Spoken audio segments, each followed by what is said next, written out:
શ્રી ખોડલધામ મંદિર મહોત્સવનું આમંત્રણ આપવા આવેલા રથનું ભરૂચના જડેશ્વરની સોસાયટીઓ ખાતે આગમન કરવામાં આવ્યું હતું અને રથનું સમાપન મહાઆરતી સાથે કરવામાં આવ્યું હતું। શ્રી ખોડલધામ ટ્રસ્ટ કાગળ સંચાલિત શ્રી ખોડલધામ મંદિર કાગળની પ્રાણ પ્રતિષ્ઠા જાન્યુઆરી 2017માં કરાઈ હતી। પ્રાણ પ્રતિષ્ઠાને 10 વર્ષ પૂર્ણ થતા હોય શ્રી ખોડલધામ ટ્રસ્ટ દ્વારા 3 દિવસીય દશાબ્દી મહોત્સવનું આયોજન કરવામાં આવ્યું છે। આયોજનના ભાગરૂપે શ્રી ખોડલધામ ટ્રસ્ટ દ્વારા ગુજરાતના 3 ઝોનમાં અલગ અલગ રથ ફાળવવામાં આવ્યા છે, જે રથ દ્વારા દશાબ્દી મહોત્સવનું આમંત્રણ દરેક પરિવારને આપવામાં આવશે। ગુજરાત રાજ્યના દરેક જિલ્લાના દરેક તાલુકાના દરેક ગામમાં દરેક પરિવાર સુધી દશાબ્દી મહોત્સવનું આમંત્રણ પહોંચે તે રીતે આયોજન કરવામાં આવ્યું છે। દક્ષિણ ગુજરાત ઝોનમાં વાપી, વલસાડ, નવસારીથી રથનું પરિભ્રમણ શરૂ થયું હતું, જે તાપી, માંડવી બાદ નર્મદા જિલ્લો અને ત્યારબાદ ભરૂચ જિલ્લામાં તેનું આગમન થવા પામ્યું છે। ભરૂચ ખાતે શ્રી ખોડલધામ રથનું ભવ્ય સ્વાગત કરાયું હતું। ભરૂચ ખાતે માતાજીની આરાધના કરી તેમના આગમનને વધાવાયું હતું। આ રથના સ્વાગત માટે જાડેશ્વરના આગેવાન શૈલાબેન પટેલ તથા કૌશિકભાઈ પટેલે માતાજીની આરતી ઉતારી આ યાત્રામાં જોડાયા હતા।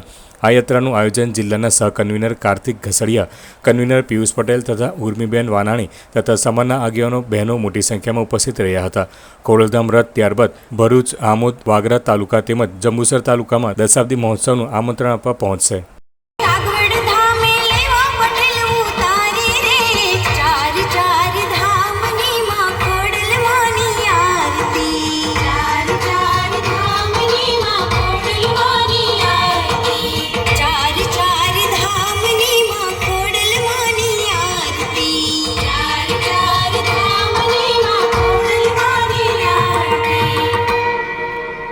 જય માં ખોડલ।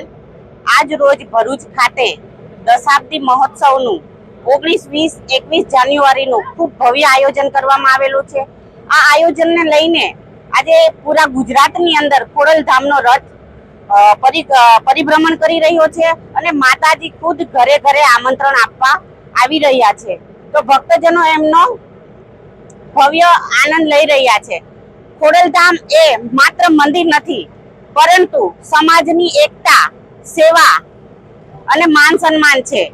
ઘણા બધા લોકોએ આ દશાબ્દી મહોત્સવમાં કામગીરી કરેલી છે અને આગળ પણ દશાબ્દી મહોત્સવમાં જે પણ લોકોએ કામ કર્યું છે એમને ખૂબ ખૂબ અભિનંદન।